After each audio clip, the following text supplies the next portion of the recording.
دوستو، کیا آپ جانتے ہیں کہ مصر کی سرزمین کے نیچے ہزاروں سال پرانے نہ جانے کتنے راز دفن ہیں؟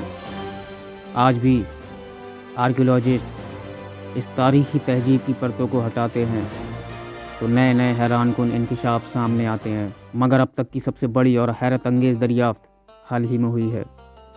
ایک 3500 سال پرانا کھویا ہوا شہر۔ اس دریافت کو 1922 میں توتن خامین کے مقبرے کی کھوج کے بعد سب سے اہم تاریخی کامیابی قرار دیا جا رہا ہے۔ یہ شہر مصر کے لگزر میں کنگس ویلی کے قریب زمین کے نیچے دفن تھا، جہاں کبھی فرعون امینوٹیپ III حکومت کرتا تھا۔ یہ وہی دور تھا جب مصر اپنی طاقت، دولت اور تہذیب کے اعتبار سے بلندیوں پر تھا۔ آئیے جانتے ہیں اس گمشدہ شہر ایٹن کی حیرت انگیز داستان، جو صدیوں تک مٹی میں دفن تھی لیکن اب تاریخ کا حصہ بننے جا رہی ہے۔ امینہوتپ III مصر کے 18th ڈائنیسٹی کا سب سے طاقتور اور کامیاب حکمران تھا۔ اس کا دور تقریباً 1386 سے لے کر 1349 قبل مسیح کے درمیان مانا جاتا ہے۔ اس نے اپنی راجدھانی تھیبس کو بنایا اور لگزر اور کارنک کے مندروں کی تعمیر اور توسیع کی۔ کہتے ہیں کہ کولاسکی آف میمنون اسی کے دور میں تیار کی گئی تھیں۔ اس نے اپنے پڑوسی ممالک کے ساتھ امن قائم کیا اور سیاسی سمجھوتوں سے طاقت حاصل کی۔ تھوتموس امونہوتپ III کا سب سے بڑا بیٹا تھا اور مصر کا آئندہ فرعون بننے والا تھا، لیکن کم عمر میں ہی وہ چل بسا۔ یہ مکہ کاہن تھا اور اپنے خدا تھوت کی عبادت کرتا تھا۔ اس کے بعد امونہوتپ IV کا دور آیا۔ یہ امونہوتپ III کا سب سے نامور بیٹا تھا۔ اس نے تخت سنبھالنے کے بعد اپنا نام اخناتین رکھ لیا، جس کا مطلب ہے آتون کے لیے بف یا سمرپت یا آتون کی خدمت میں۔ اخناتین مصری تاریخ کا ایک انوکھا شخص تھا جس نے پولیتھین کو چھوڑ کر صرف ایک خدا آتین کی عبادت شروع کروائی۔ اسے مصر کی پہلی توحیدی تحریک سمجھا جاتا ہے۔ اس نے مصر کی راجدھانی تھیبس سے ہٹا کر اخناتین بنائی، جسے آج امرنا کہتے ہیں۔ اخناتین کے بعد مصر میں دھارمک انتشار پھیل گیا اور لوگوں نے اس کی اصلاحات کو نامنظور کر دیا۔ اس کے بعد دور آتا ہے توتن خامین کا۔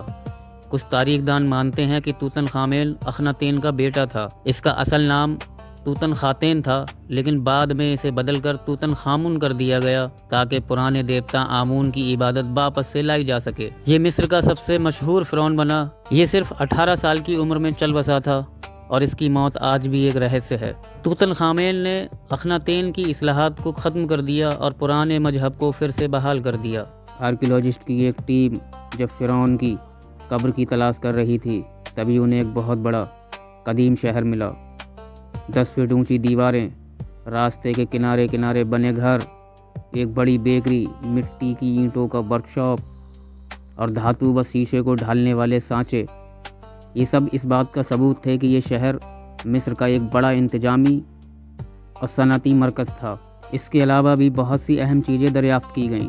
سانپ کی شکل میں گھماؤدار دیواریں جو انتظامی علاقے کو گھیرے ہوئے تھیں، مٹی کی اینٹیں جن پر فرعون کا شاہی نام لکھا ہوا تھا، گائے اور بیل کی قبریں جو مصری تہذیب کی مذہبی عقیدے سے جڑی تھیں، شراب کے مٹکے، رنگ برنگے مٹی کے برتن، تعویذ اور انگوٹھیاں جو مصر کی زبردست کلا اور کاریگری کو بیان کرتے ہیں۔ اس شہر کی دریافت کے بعد ماہرین کو مصر کے لال ساگر کے قریب جبل سکری نامی مقام پر سونے کی پروسیسنگ سائٹ کے نشان بھی ملے۔ یہ سونا نکالنے اور اس کو پروسیس کرنے کے لیے خاص عمارتیں بنائی گئی تھیں، جن میں پیسنے اور چھاننے کے اسٹیشن، فلٹریشن بیسن اور سونا گلانے کے لیے مٹی کی بھٹیاں شامل تھیں۔ اس کے علاوہ ٹولمیک پیریڈ کے سکے بھی برآمد ہوئے، جو یہ ثابت کرتے ہیں کہ یہ علاقہ صدیوں تک سونے کی صنعت کا ایک اہم مرکز رہا۔ مصر کے اس گمشدہ شہر ایٹن کی دریافت نے قدیم مصر کی بہترین انجینئرنگ، کلا اور صنعت کاری کو پھر سے بے پردہ کر دیا ہے۔ یہ دریافت نہ صرف ماہرین اور تاریخ کے اتہاس کاروں کے لیے اہم ہے، بلکہ ہمیں مصر کی عظیم تہذیب اور سونے سے بھرپور دور کی ایک جھلک بھی دکھاتی ہے۔ تو دوستو، کیا یہ دریافت آپ کو بھی حیرت انگیز لگی؟